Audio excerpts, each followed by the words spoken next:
Bien, saludamos a nuestro invitado, el coronel en servicio pasivo Roberto Marchán, que está ya con nosotros. Coronel, buenos días. Buenos días, Jaime. Buenos días, Carlita. Buenos días con todas las personas que nos ven y nos escuchan. Antes de iniciar, Jaime, si me permite, también quisiera expresar mi solidaridad con el ex vicepresidente Jorge Glass. Lo que están haciendo con él es, desde mi punto de vista, lo que quisieran haber hecho con el expresidente Rafael Correa, es decir, tenerlo permanentemente preso, acusado. Al final, que yo creo es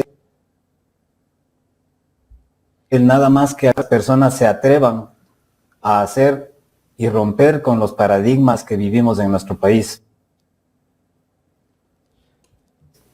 Que social, una clase oligárquica controla todos los poderes del Estado. Tenemos una interrupción en el video. Se atrevió a cambiar muchas cosas dentro de esa realidad del país y eso es lo que está pagando actualmente el vicepresidente Jorge Glass.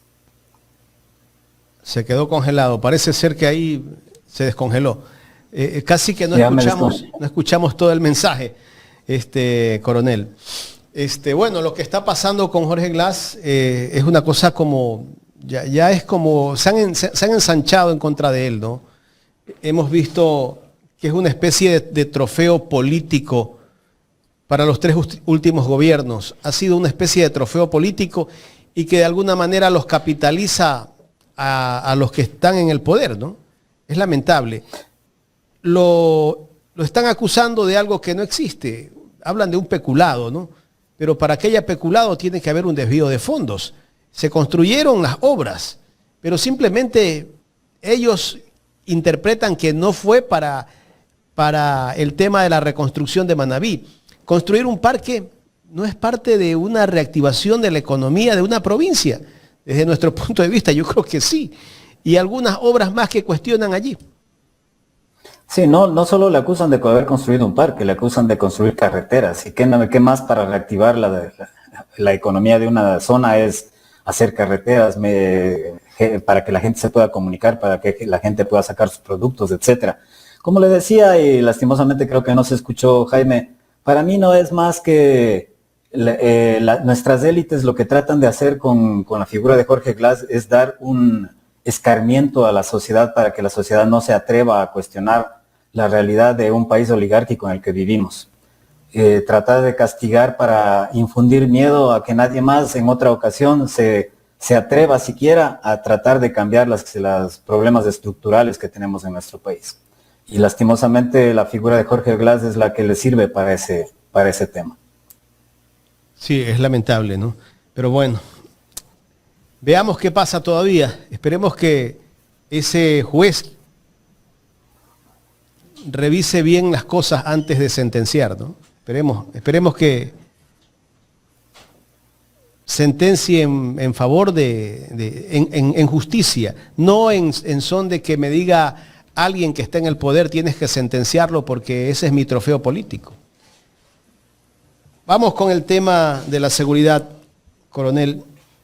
¿Qué lectura darle a esto que está haciendo el gobierno, esta decisión que tomó el gobierno la semana pasada de trasladar la comandancia general de la policía y las Fuerzas Armadas a la zona 8 acá en Guayaquil para controlar de mejor manera la violencia, la delincuencia que hay en la zona 8? Una palabra, Jaime, un sainete, que es lo que básicamente este gobierno y el anterior han hecho durante todo este tiempo, es decir, dar simplemente golpes de efecto, retórica, tratar de posicionar una idea y generar también miedo. No tiene ningún valor real el trasladar comandancias, porque las comandancias no son más que instituciones administrativas de una fuerza, no son instituciones operativas. Los que hacen las operaciones son los que están delegados en cada uno de estos sectores. Entonces no tiene ninguna fuerza real lo que hace el gobierno, pero le sirve para posicionar un relato, para posicionar la idea en la gente que está obnubilada, diría yo, en esta retórica de que el gobierno sí se preocupa, de que el gobierno sí hace, etcétera. Y si usted se da cuenta, son varias acciones que hacen En lo que habla la gobernadora del Guayas, con su pelea con el alcalde de Guayaquil y negándose a coordinar esfuerzos, lo que hablan el ministro del Interior, el jefe de la UAFE, que supuestamente ahora sí van a coordinar esfuerzos para ir en contra de la economía ilegal, y ahora este otro caso de que supuestamente llevan las comandancias generales de la policía y de las Fuerzas Armadas para allá, para simplemente dar, como le digo, relatos, posicionar relatos, que es en lo que básicamente se basa la construcción de lo que hace el país, de lo que hace el gobierno, perdón. Y esto ha ayudado, obviamente, por los medios de comunicación. Los medios de comunicación durante todos estos años han sido muy eficaces en posicionar este tipo de ideas en la gente, en posicionar este tipo de relatos. Y lo que logran con eso es establecer una subjetividad dentro de la gente, dentro de la cabeza de las personas, sobre las cuales las personas reflexionan. Es decir, las personas naturalizan ciertas ideas como algo real y no ven más allá de lo que está en esa evidencia de esa subjetividad. Y eso es básicamente lo que estás diciendo. Entonces, resumiendo, no tiene ningún valor real, no tiene ninguna fuerza real para poder controlar el tema de la inseguridad en la que vive la zona 8, que vive Guayaquil, y tampoco lo que vive el país. Es simplemente otro sainete más que realiza el gobierno. Y esto tal vez es parte de un plan del gobierno, esto de trasladar las comandancias de policía, de las Fuerzas Armadas, donde hay más violencia, o simplemente es algo que lo toman y lo hacen al azar, se les ocurre al momento, traslademos la comandancia a Guayaquil, porque para hacer todo esto debe haber un plan, coronel. Jaime, yo dudo que haya plan. Mire, verá, si usted hace un análisis de los casos de violencia alrededor del mundo, la violencia puede ser multicausal, es decir, que puede haber varias razones por las cuales se desata violencia en algún país, en algún territorio, en algún lugar. Pero si usted analiza a profundidades los varios casos, va a encontrar que existen 3 elementos fundamentales que siempre están presentes en cualquier caso de violencia. Y esos 3 elementos fundamentales son, en primer lugar, la desigualdad social, es decir, las distancias que existen entre los grupos sociales. Los ricos cada vez más ricos y los pobres, de la gran masa de pobres, cada vez más pobres. La desigualdad social. El segundo es la falta de empleo. Siempre, en todos los casos, o en la mayoría de casos donde se desata la inseguridad o la violencia, hay falta de empleo. Y el tercer caso que siempre uno puede ver es el de la falta de institucionalidad que existe en ese lugar. Entonces, si usted hace un análisis serio, si usted quiere hacer un plan para evitar estos problemas, tiene que actuar en función de todos estos parámetros, es decir, combatir la desigualdad social, combatir la falta de empleo y combatir la desinstitucionalización de las entidades del Estado. Pero aquí en el país no vemos nada de eso. No se combate la desigualdad social, más bien se la está fomentando porque cada vez los ricos tienen más y los pobres tienen menos. No se está generando empleo en el país con la visión económica neoliberal en la que estamos metidos, donde lo que se habla simplemente es de cada vez empequeñecer más el Estado. Tampoco se construye institucionalidad en las instituciones del Estado. Por lo tanto, no estamos actuando en función de todo de estos fundamentos básicos, solamente estamos actuando desde una perspectiva securitista, pensando que en esa dicotomía de que supuestamente hay seres buenos y hay seres malos, y los seres malos hay que combatirlos, y que los buenos tenemos que combatir a los malos, y por lo tanto solamente vamos a actuar contra ellos, y por lo tanto enviamos a la policía, enviamos posteriormente a las Fuerzas Armadas, hacemos cada vez leyes más restrictivas, cada vez leyes más que aumentan las penas. Ahora queremos incluso juzgar a los menores de edad como adultos. Entonces todo va enfocado en la medida de esa dimensión securitista. ¿Qué quiere decir esto? Que si analizamos en profundidad, si analizamos que no se hace nada en las cuestiones estructurales y solamente se actúa desde una perspectiva securitista, el gobierno no tiene un plan. El gobierno no tiene una idea clara de lo que sucede. El gobierno lo único que está haciendo es tratando de actuar, tapar huecos, cerrar ciertas cosas, pero lo que sí ha sido muy eficaz es en crear narrativas, en crear una retórica para hacerle creer a la gente que sí se está actuando de manera efectiva contra la violencia. Lastimosamente, sí. Es decir, el gobierno hace cálculos políticos, ¿no? ¿Y hasta cuándo le va a dar resultados esto? Esa es la pregunta que todos nos hacemos, Jaime, porque hasta ahora le ha dado resultado. Y lastimosamente le ha dado resultado. Pero llegará un momento que la gente se hostigue, ¿no? Debe llegar un momento, y lastimosamente ese momento puede ser un momento dramático para la vida del país, y ese es el llegará el momento problema. De la gente que cogerá el cartón que tiene guardado en su casa, lo va a botar o lo va a quemar. Esperemos que suceda, que la gente despierte un poco, que la gente se canse de la situación en la que vivimos, en la que solo vivimos de una retórica que no tiene fundamento. Pero, como le decía, hasta el día de hoy el gobierno ha sido muy eficaz en esto. Miremos el tema, Jaime. Crear la primera cosa que hizo el gobierno cuando llegó, creó la narrativa de guerra. Es decir, mientras el gobierno anterior, y ahí quiso diferenciarse del gobierno anterior de Guillermo Lasso, que con un manejo también errático de la seguridad, que sin saber bien qué hacer, vino este gobierno y creó la narrativa de guerra, que es decir, no, en realidad estamos en un estado de guerra interna, creando esa narrativa. ¿Qué hace la cuestión de la guerra interna, esa supuesta guerra interna que en realidad no existe desde mi perspectiva? Es primero infundir miedo. Segundo, crear la sensación de que ahora sí este es un gobierno de decisión que va a actuar en contra de la inseguridad y de la violencia. Crear esa narrativa. Y así ha ido construyendo narrativa tras narrativa. Ahora ha reformado varias leyes, por ejemplo, esa mal llamada ley de solidaridad, que lo que hace es retrotraernos nuevamente hacia el pasado. En el pasado, Jaime, para que más o menos la gente nos entienda, en el pasado había tres situaciones en las cuales las constituciones nos establecían. El primero era el estado normal, es decir, el estado de una situación común y corriente del país. El segundo era el estado de excepción, es decir, en ciertos momentos había que, por una emergencia, podría ser física o una emergencia natural, había un estado de excepción que podía ser de todo el país o de ciertas zonas, y había el estado de guerra, que estaba constitucionalmente aceptado. ¿Por qué existía el estado de guerra? Es porque nosotros habíamos vivido prácticamente la mayor parte del siglo XX con la situación territorial con el Perú. Y siempre la posibilidad de que estalle una nueva guerra con el Perú, y por eso existía el estado de guerra.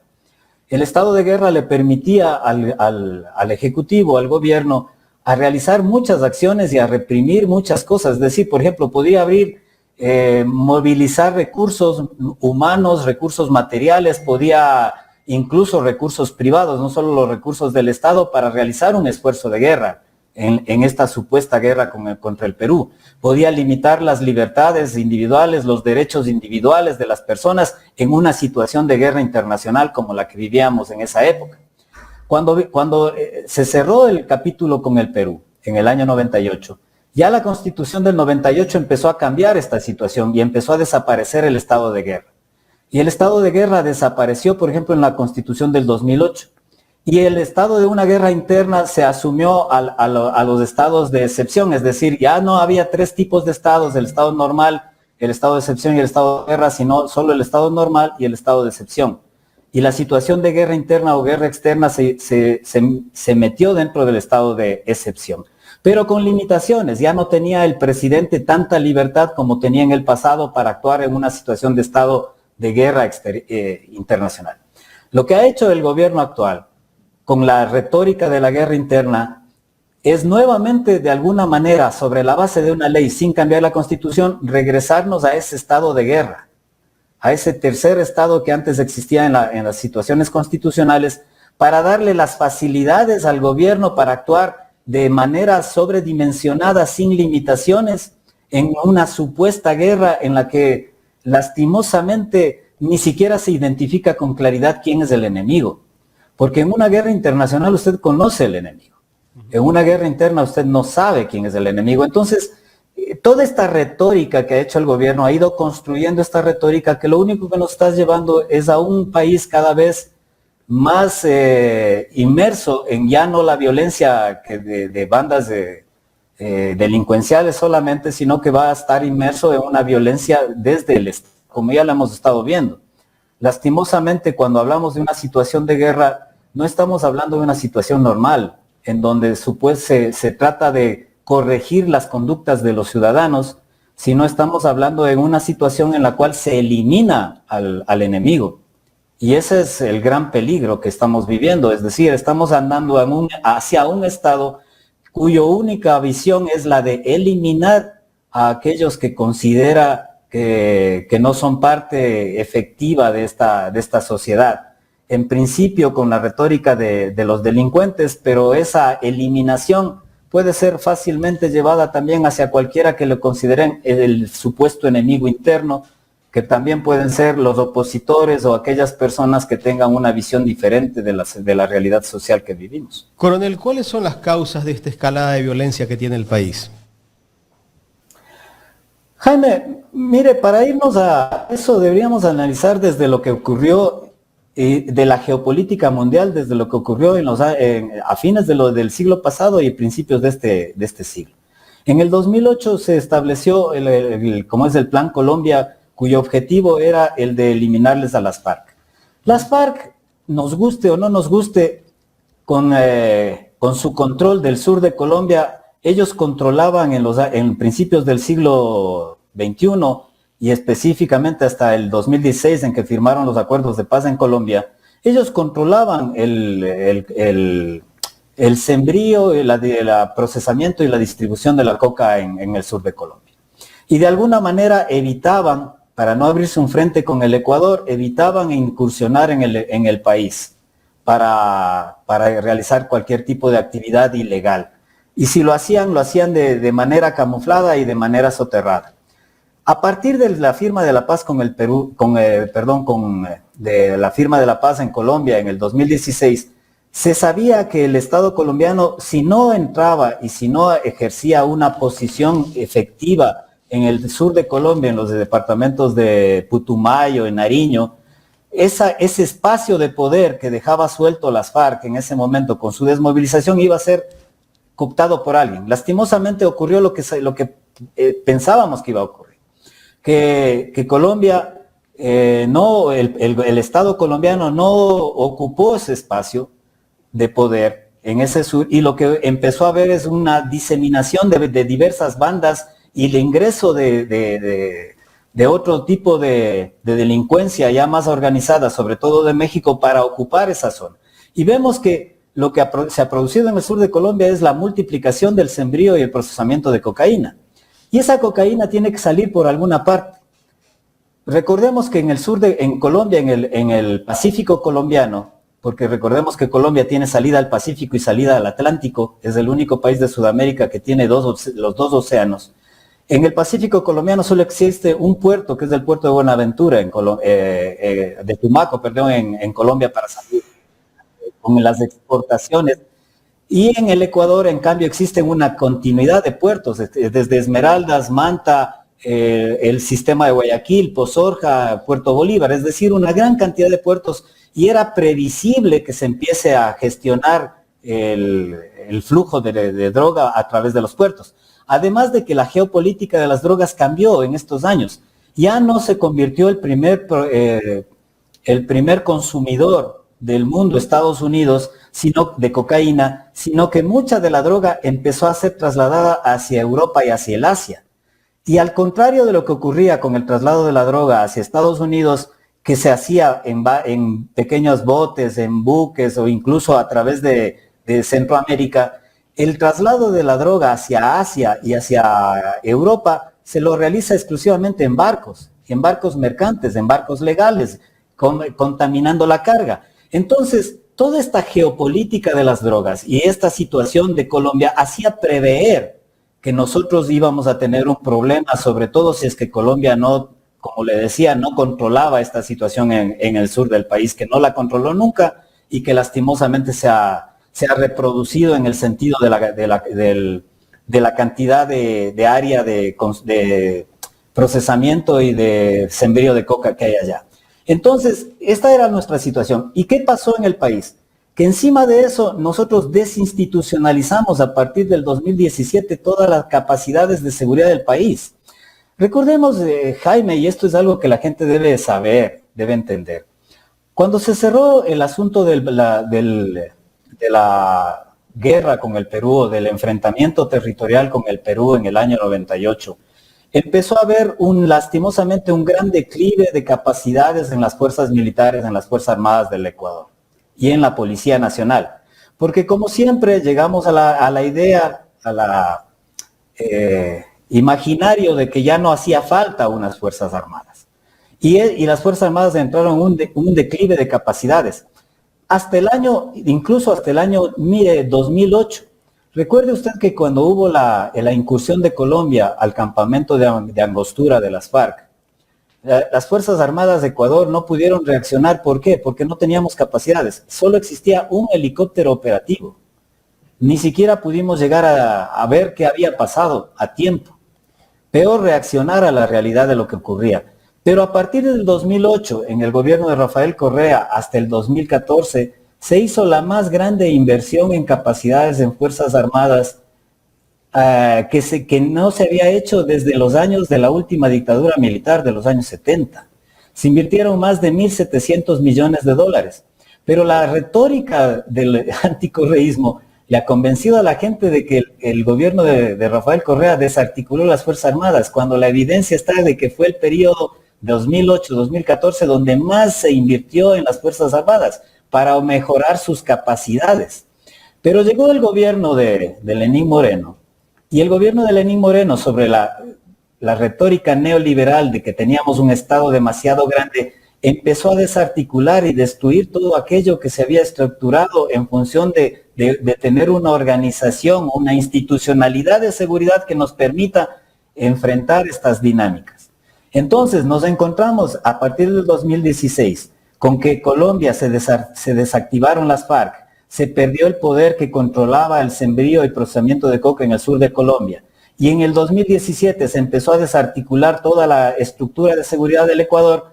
Estábamos en una situación en la cual los nuevos capos del comercio de la droga vieron que había una enorme facilidad para ingresar al país, para poder trasladar su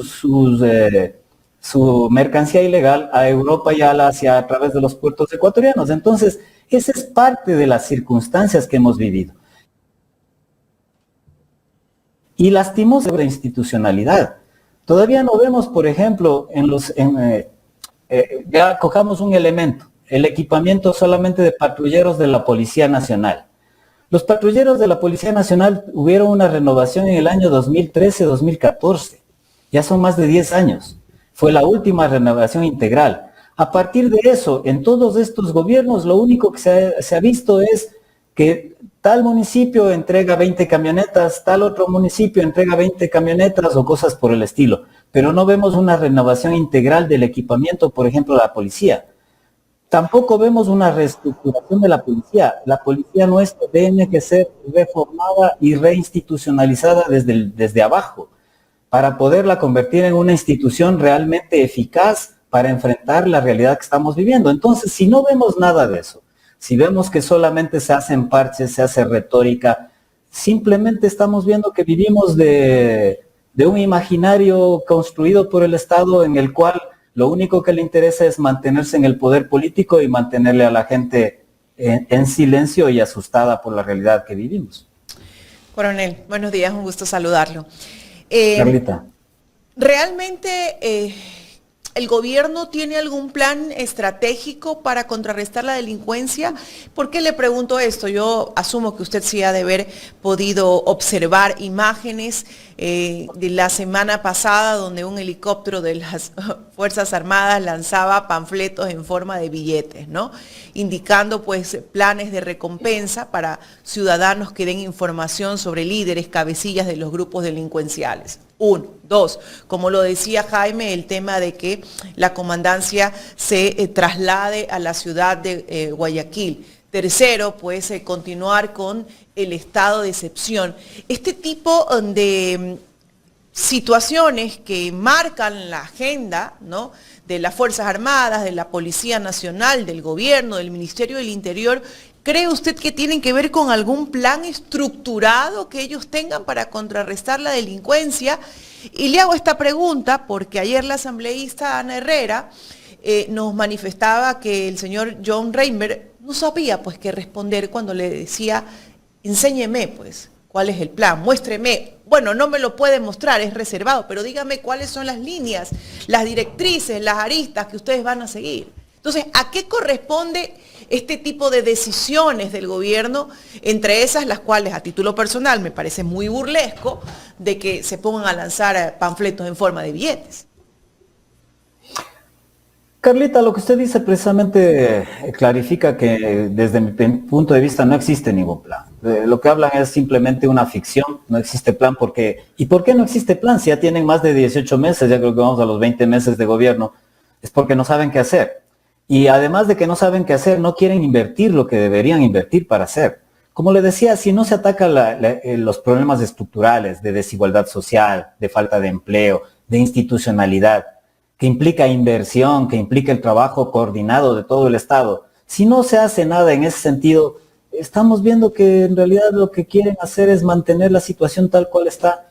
A veces pienso que este tipo de situación en la que vivimos le conviene al gobierno, porque la retórica, como le digo, la retórica de guerra, a través del tiempo se ha utilizado el miedo para desactivar a las protestas sociales, para desactivar la cohesión social.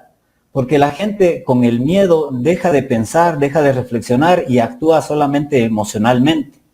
Entonces, al gobierno le conviene, por ejemplo, la retórica de guerra, mantener esta situación de una supuesta guerra interna, para mantenerle a la gente con ese temor, con esa incapacidad de actuar. Y ahora con las nuevas leyes que restringen derechos, por ejemplo, la ley de inteligencia y las otras leyes que se están tratando, lo único que logra es mantener mayor control.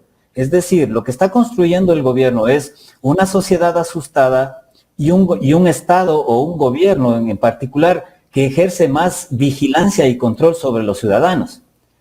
Y como le digo, Carlita, lastimosamente dentro de una dinámica de crimen transnacional que debe ser enfrentada de otra manera. El crimen transnacional que vivimos, si bien requiere de coordinación interestatal, se debe enfrentar desde una perspectiva policial, no desde una perspectiva militar. La perspectiva militar tiene que ser utilizada muy esporádicamente y en determinadas situaciones con fines absolutamente específicos. Cuando uno entra a una guerra, tiene que saber cómo va a salir de esa guerra. No puede entrar a una guerra perpetua, a una guerra en la que sabe cómo entra y nunca va a saber cómo va a salir. Y eso es lo que nos ha metido este gobierno, en una supuesta guerra en la que el gobierno mismo no sabe cómo va a salir de esta guerra. El gobierno realmente, coronel, el gobierno realmente sabe cuál es el enemigo, conoce al enemigo. Usted decía, en un conflicto armado internacional, uno sabe cuál es su enemigo, ¿no? Sabe cuál es el interés de ese enemigo. En este caso, ¿ellos saben realmente quién es el enemigo aquí? ¿Lo conocen? ¿Lo han estudiado? Absolutamente, Carlita. Para ellos el enemigo es la disencia, la gente que piensa diferente. Y todas estas cosas que están haciendo están enfocadas también no solamente a combatir la supuesta criminalidad y los problemas que tenemos de violencia interna por el crimen organizado. Las cosas que están haciendo están enfocados al desarrollo del enemigo interno. Recuerde usted que la figura de enemigo interno no existía en el pasado, porque el enemigo supuestamente, cuando hablamos de la retórica de los estados, desde 1640, la paz de Westfalia, el mundo se volvió estatocéntrico y el enemigo era otro país, otro estado. Ese era el enemigo, el otro. Pero a partir de la Guerra Fría se construyó la idea del enemigo interno, que la construyó la famosa ley las leyes de seguridad nacional establecidas por Estados Unidos y muy diseminadas en Latinoamérica, sobre todo en el Cono Sur, cuando el enemigo interno era todo aquel que pensaba diferente, todo aquel que no estaba conforme con la realidad que se vivía, la realidad social que se vivía, y ese se convirtió en el enemigo interno. Y eso está muy metido también dentro de la dinámica educacional de las Fuerzas Armadas de nuestros países. Y es por eso que esta construcción de la guerra, este nuevo estado de guerra, también tiene como propósito el facilitarle a la mentalidad del militar del país la idea de que tiene un enemigo interno a quien combatir. El problema es que el enemigo interno no usa un uniforme, no se identifica como un símbolo, como es en una guerra internacional, que uno identifica el uniforme, identifica el símbolo, sino que puede ser cualquiera. Y ese cualquiera es aquel que el gobierno me señala como culpable.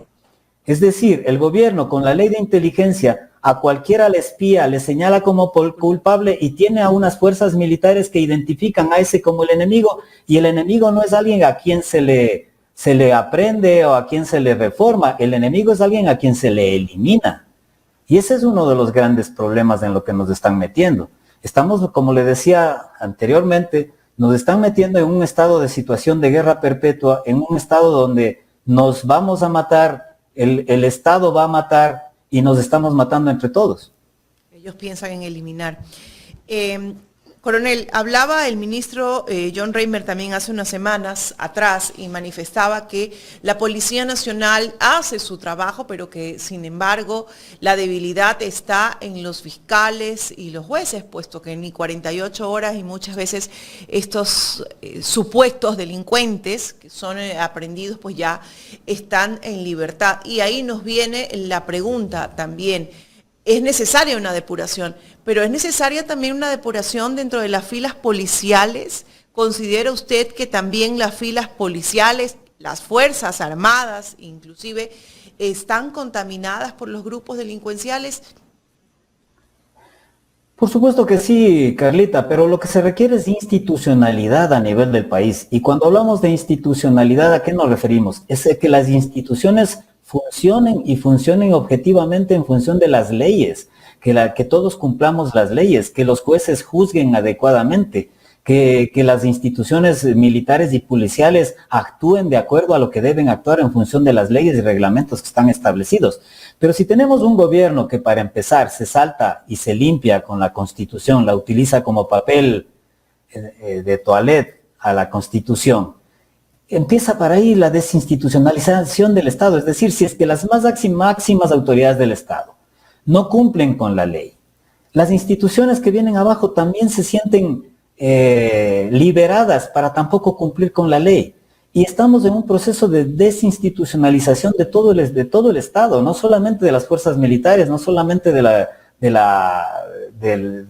ámbito jurídico y judicial, sino en todos los ámbitos. Entonces lo que requiere el país es institucionalización, y eso, como le digo nuevamente, requiere que todos cumplamos con la ley, empezando por las máximas autoridades, que lastimosamente no lo hacen. Entonces estamos en una dinámica que lo único que estamos logrando es cada vez más pervertir al país, pervertir las instituciones del país. Y eso es caldo de cultivo para que la violencia se instale permanentemente.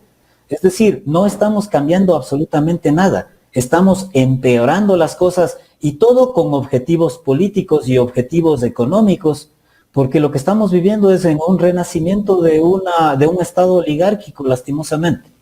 Y hay objetivos políticos y económicos, Coronel Marchán. La ley de solidaridad que fue aprobada pone en un articulado manifiesto que las corporaciones, las empresas privadas pueden hacer donaciones a las Fuerzas Armadas, ¿no?, de instrumentos que necesiten. ¿Cómo ve? Bueno, se van a ver beneficiadas por un descuento al impuesto a la renta. ¿Cómo ve usted esto? Como lo ve la oligarquía no le importan los derechos, y para sentirse cómoda da dádivas, da regalos, da caridad. Las instituciones militares, las instituciones de seguridad y todas las instituciones no requieren caridad de nadie. Lo que requieren es de institucionalidad, lo que requieren es que el Estado recaude lo que debe recaudar de acuerdo a la ley, en una forma progresiva, es decir, que los que más tienen paguen más para apoyar al resto de la sociedad, para incluso disminuir las brechas sociales, y que se les entregue a cada uno de los estamentos del Estado aquello que requieren para su operación. Pero ¿cuál sería el peligro? ¿Cuál sería el peligro que hay de que instituciones privadas entreguen, por ejemplo, armamento a las Fuerzas Armadas? Armamentos que técnicamente tienen que ser reservados, porque no se puede conocer a viva voz cuáles son los implementos que usa, por ejemplo, la Policía Nacional. Mire, Carlita, eso nuevamente es retórica y como le digo, es querer vivir el estado de la caridad de los sujetos privados. Y eso es imposible. Dígame, ¿quién va a entregarle a la Fuerza Aérea aviones de combate que ya no tiene la Fuerza Aérea desde hace mucho tiempo atrás y que requiere para mantener el control del espacio aéreo? ¿Alguna institución va a donarle a la Fuerza Aérea en los 1.500 millones de dólares más o menos que requeriría para tener una aviación de combate? Nadie lo va a hacer. Lo que van a donar es, qué sé yo, vehículos, camionetas, cosas por aquí que más se convierte en un problema logístico porque usted necesita tener cadenas logísticas de mantenimiento, pero si tiene vehículos de 20 marcas es un problema de carácter logístico, si tiene armas de 40 marcas es un problema de carácter logístico, es decir, no tiene ningún sentido real, no tiene ningún sentido práctico, lo único que tiene es retórica y vivir de lo que le gusta, ya le digo, a las élites oligárquicas de nuestro país, vivir de la caridad, sentirse bien porque dan caridad, a más de los beneficios económicos que ya ellos obtienen. El beneficio simplemente va a ser para los grupos económicos. Por supuesto, porque direccionan su caridad y de ello obtienen beneficios económicos hacia ellos. Y seguramente ese direccionamiento de su caridad lo único que va a hacer es condicionar a aquel que recibe esa caridad para que actúe en función de, es decir, yo le entrego a la Policía Nacional, la empresa X, le entrego a la Policía Nacional 40 camionetas, pero le pongo por ahí en las letras pequeñas, le digo, pero oiga, ojo, usted me da seguridad específica, especialmente a mí, usted hace más patrullajes en mis empresas, etcétera, etcétera. Es lo único que estamos haciendo, caminando también hacia una privatización de la seguridad, es decir, solo aquellos que pueden donar, solo aquellos que pueden dar estas dádivas y esta caridad serán aquellos que obtengan algo de seguridad. Y el resto de la gente, bien, gracias. Coronel, quiero saltarme a otro tema. Los dos últimos presidentes criticaron la compra del avión presidencial, el Legacy, incluso el expresidente Guillermo Lasso lo puso a la venta, pero que finalmente no lo vendió. El presidente Noboa el año pasado criticó que se utilice este avión y que 1 hora de uso de ese avión costaba la carrera universitaria de un joven. Pero hemos visto que el presidente Noboa en 18 meses ha viajado 20 veces en ese avión presidencial fuera del país. ¿Qué lectura darle a esto de estos presidentes que tanto han criticado la compra de ese avión, pero que les encanta utilizarlo? Tiene una sola palabra, Jaime: hipocresía. O sea, lastimosamente vivimos en un mundo lleno de hipocresía y eso se manifiesta en estas personas y por los hechos que usted habla. Usted fue el piloto de ese avión. Yo volé y fui comandante del Escuadrón de Transporte Aéreo Especial, que es el que moviliza a la primera autoridad del país durante 3 años. Pero lo que le iba a decir es que le comento que hace no mucho tiempo el presidente salió una gira de 15 días por Europa, Asia, llegó a Emiratos Árabes Unidos, etc. En esos 15 días no se trasladó en los aviones del Estado ecuatoriano porque los 2 aviones estaban en condiciones de mantenimiento, es decir, estaban en procesos de mantenimiento y no se encontraban disponibles. Pero entonces el presidente, la pregunta es: ¿en qué se fue a ese periplo de 15 días con su delegación? Unos me dirán, ¿se fue en avión comercial? No, alquilaron un avión mucho más costoso, un avión privado a una empresa privada, un avión Bombardier Global 8000, que es uno de los aviones más lujosos para este tipo de traslados, cuyo costo de hora de vuelo es alrededor de $15,000 la hora de vuelo, y con ese avión se fueron al periplo de 15 días a través del mundo. Es decir, ni siquiera utilizaron ya las aeronaves del Estado, sino que utilizaron aeronaves mucho más costosas, mucho más lujosas para darse la vuelta que se dieron hace poco. Entonces, no le digo nada más que eso. O sea, mientras en la retórica dicen que hay que eliminar esos aviones porque es un gasto innecesario, pero cuando tienen la oportunidad utilizan los recursos del Estado para utilizar aviones más caros, aviones más lujosos para sus traslados personales. ¿Podían irse en el avión presidencial en el Legacy?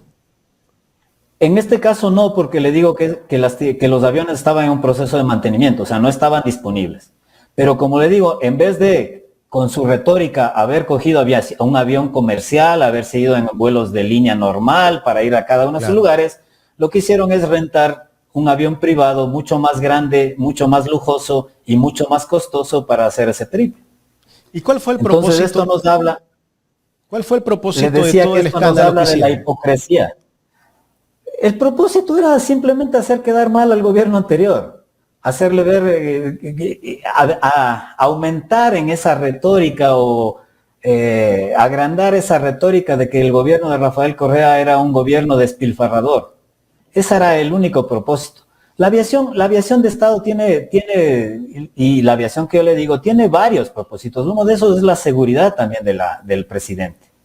La máxima autoridad, nos guste o no nos guste, quien sea, pero es el representante más alto de un Estado y este tiene que tener ciertos niveles de seguridad. No es lo mismo cuando usted tiene un avión que usted controla, la tripulación, controla el entrenamiento, controla el avión, los procesos de mantenimiento y sabe con quién viaja la máxima autoridad, a que usted le suba a un avión con 200, 300 pasajeros a bordo que no sabe qué es lo que va a pasar. Entonces hay muchos elementos, pero en la retórica lo único que se habló es de que Rafael Correa era un megalomaniático que quería volar en aeronaves de lujo, que no eran aeronaves de lujo, que ni sé qué, que ni sé cuánto, y que solo eso es lo que buscaba, cuando en la realidad era una necesidad del Estado. Y cuando a ellos les ha tocado, como le digo, la oportunidad, no han escatimado en gasto del Estado. ¿Se cortó? ¿Algo pasó?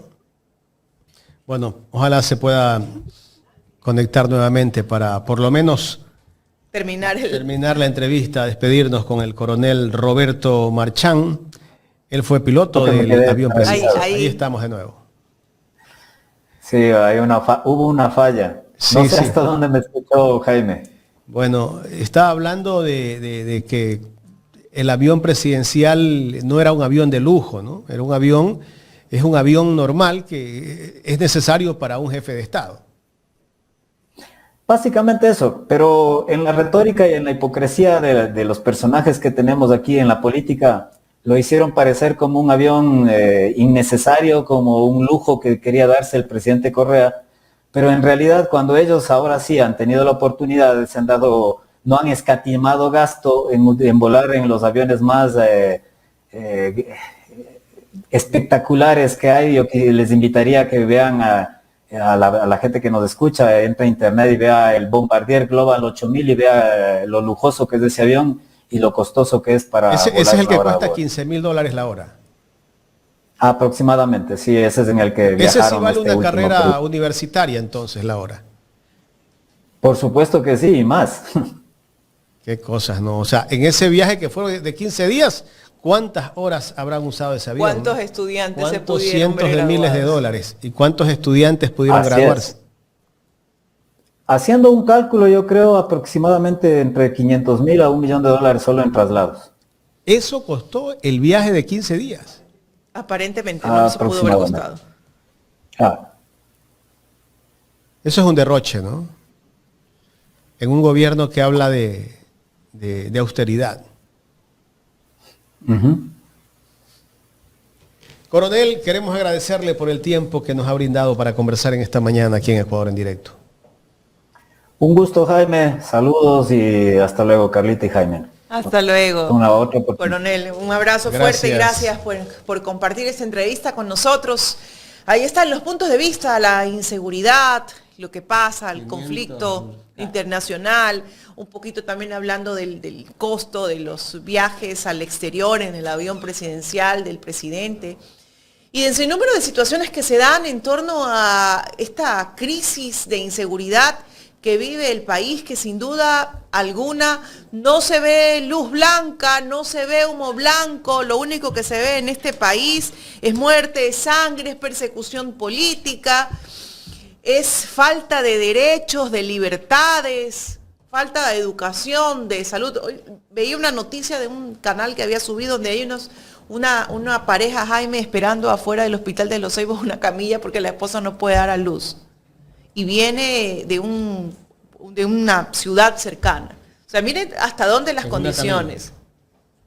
esperando cama, no puede dar a luz. O sea, miren las condiciones, ¿no?, en las que se está viviendo. Estudiantes aterrados porque persecuciones, abaten a delincuentes, los lanzan o mueren afuera de puertas, instituciones, bombardeos, 7 muertos la semana pasada, parejas muertas yendo a dejar a sus hijos a las escuelas. O sea, es un sinnúmero de cosas que, bueno, una lista interminable de situaciones que se viven en este país y que no vemos una respuesta clara del gobierno. Pero bueno, lo que sí vemos son respuestas en torno a marketing político, panfletos, TikToks. No, pues lanzar billetes falsos desde un helicóptero. Esta gente cree que con eso combaten la delincuencia, combaten los problemas que tiene la sociedad. Yo siempre lo he dicho en este espacio, para combatir la delincuencia tienes que empezar a combatir las causas de la delincuencia. ¿Cuáles son las causas? La pobreza, la falta de atención al pueblo, a la sociedad. Hay un Estado raquítico que no está atendiendo las necesidades de la sociedad. Mientras tengamos a ese Estado así, difícilmente vamos a bajar los niveles de violencia en el Ecuador. Digan lo que digan, todo lo que diga el gobierno, que sí que se esfuerza por combatir la violencia en este Ecuador, no va a pasar nada. Todo lo que ustedes están viendo es parte de un show, es un circo nada más. Él que sale con los comandantes de las Fuerzas Armadas, con el comandante de las Fuerzas Armadas, de la policía, diciendo que van a combatir su mano dura. Eso lo vengo escuchando hace casi 2 años de este señor cuando era candidato. Y no ha hecho nada. Se profundiza la crisis de violencia que vive el Ecuador. Mientras no se combata la pobreza. Aquí no articulan nada. Tienen a una gobernadora del Guayas que hace lo mismo que hace su jefe. Va a tirar bronca con el alcalde de Guayaquil y va a descalificar a la autoridad. ¿Ustedes creen que con esa postura van a combatir la violencia que hay en este país cuando tienen que articular, trabajar las autoridades locales, provinciales, con el gobierno nacional? No va a haber nada. No, es que no existe ningún plan. No se articula el combate a la delincuencia, a la violencia. Mientras no se articule, mientras haya un gobierno que simplemente te tira bronca, no va a pasar nada. No va a pasar nada. Yo quisiera, de todo corazón, que no haya delincuencia, que no haya muertes violentas. Pero como estamos y como vemos que va en una escalada de violencia que sigue creciendo, no va a haber nada, Carla. Seguiremos así.